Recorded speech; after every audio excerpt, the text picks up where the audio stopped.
Eu sempre achei difícil entender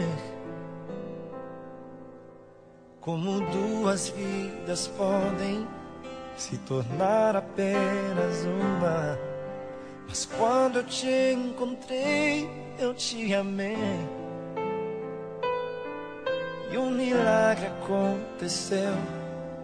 E então eu entendi que Deus tem sempre um plano para nós. É preciso paciência e ouvir sua voz. O que será que meu Deus pensava quando criou você? Acho que ele estava pensando em mim, porque me deu mais do que sonhei. Deu muito mais do que eu podia imaginar.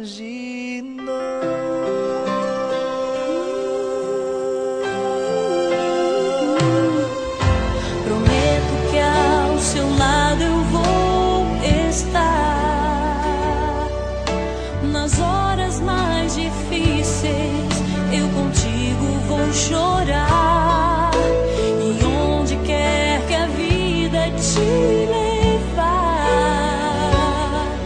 o meu coração vai junto, para sempre vou te amar. E Deus já tem um plano para nós.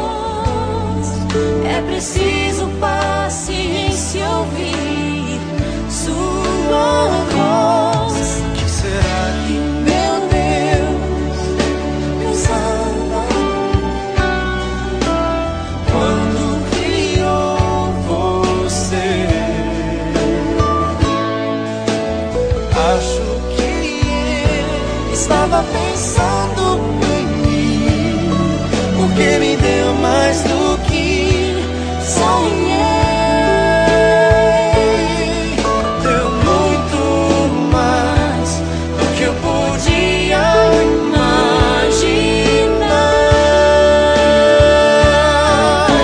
Os dois agora Somos um e bate um só coração.